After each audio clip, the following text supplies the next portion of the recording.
How order learned to imitate chaos. At first glance, it looked like disorder, sudden shifts, rapid reactions, movements that felt unpredictable, almost reckless. But beneath the surface, this was not chaos at all. It was order learning how to survive in a world moving too fast to remain rigid. London's financial system had spent generations perfecting control. Rules layered onto rules. Safeguards reinforced safeguards. Stability was engineered, measured, and defended. And for a time, it worked. Markets became smoother. Crises became rarer. Order appeared triumphant.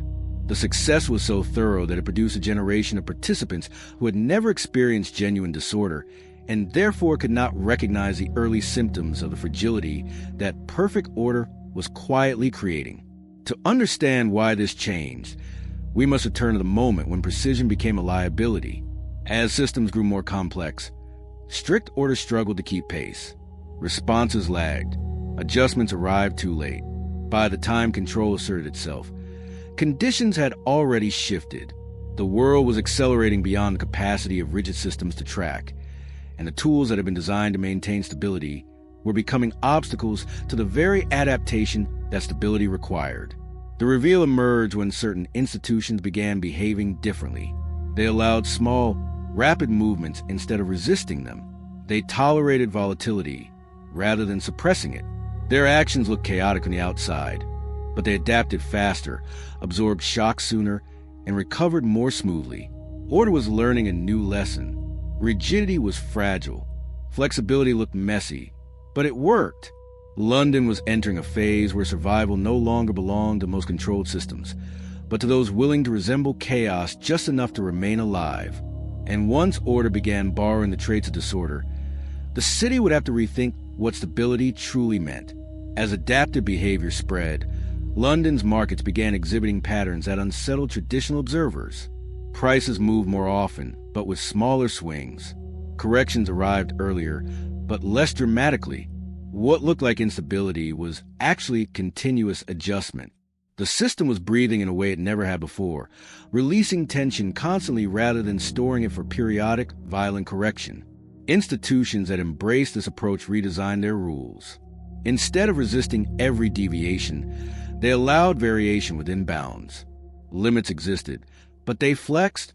This reduced the buildup of pressure that rigid systems had hidden beneath calm. Participants adjusted their expectations. Volatility lost its stigma.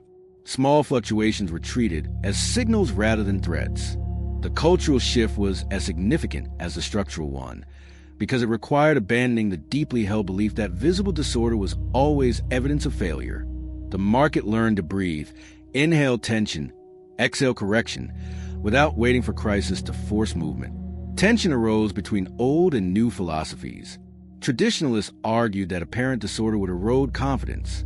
Reformers countered that suppressed movement created fragility. Both sides pointed to evidence. The city experimented in real time, and the results were ambiguous enough that neither camp could claim decisive victory, prolonging the debate and forcing participants to navigate uncertainty about the rules themselves. The danger emerged when imitation went too far. Some actors mistook chaos for freedom. They removed constraints entirely, inviting genuine disorder. Without boundaries, adaptation became exploitation. The difference between flexible order and actual chaos became painfully clear.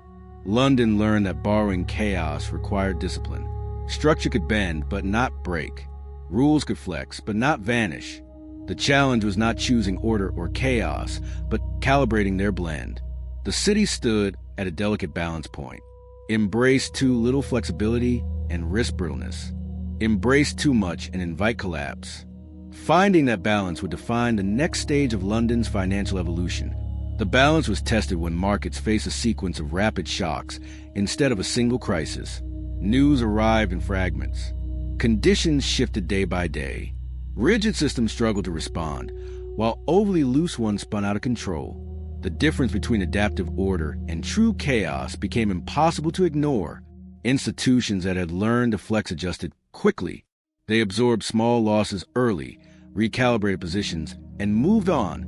Their actions appeared erratic to outsiders, but internally they followed disciplined rules designed for constant motion. Stability emerged not from stillness, but from continuous correction. The paradox was visible. What looked most chaotic on the outside was often most rigorously controlled from within, governed by algorithms and frameworks sophisticated enough to permit rapid change while maintaining structural integrity. Others failed spectacularly. Those clinging to strict control delayed response until pressure exploded. Those embracing unbounded freedom amplified volatility beyond recovery. Markets punished both extremes. Survival favored those operating in the narrow space between. The margin for error was thin, and the penalty for miscalibration was swift. The conflict sharpened as participants tried to copy success without understanding its structure. Some loosened rules without installing safeguards. Others introduced flexibility, but reacted emotionally instead of systematically. What worked in theory collapsed in practice when discipline was absent. Observers grew confused. Traditional indicators lost clarity. Predictability declined. Yet beneath the noise, a pattern formed. Systems allowing frequent, contained disruption outperformed those chasing perfect order. Chaos was no longer the enemy. Unmanaged chaos was. London faced a fundamental realization. Stability in a fast-moving world cannot look calm. It must look active. It must tolerate disturbance without amplifying it. Order that refuses to move becomes brittle. Order that moves constantly survives. The city now approached a critical question.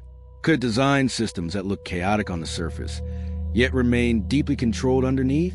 The resolution came through design rather than doctrine. London stopped asking whether markets should be orderly or chaotic. It focused instead on creating frameworks that could absorb motion without losing direction. Rules were rewritten to allow controlled disruption. Thresholds replaced absolutes. Flexibility became conditional rather than unlimited. Institutions learned to intervene early, lightly, and often rather than late and forcefully. Order was no longer rigid. It was responsive. This shift transformed perception. What once looked like instability became understood as resilience in action. Markets corrected themselves visibly and frequently, preventing hidden pressure from accumulating. Confidence returned, not because volatility vanished, but because it became familiar and bounded. Participants learned to read the constant motion not as a sign of weakness, but as evidence that the system was processing information in real time, correcting errors before they could compound. London absorbed a lasting lesson. Stability does not always look calm. Sometimes it looks busy. Sometimes it looks noisy. What matters is not the absence of movement, but the presence of control beneath it. Order did not surrender to chaos. It learned to imitate it without becoming it. And in doing so, it discovered that the most durable form of stability is not the one that eliminates disorder, but the one that incorporates it, using the energy of constant motion to prevent the accumulation of the hidden pressure that eventually destroys systems built on perfect stillness. Subscribe to join the journey. How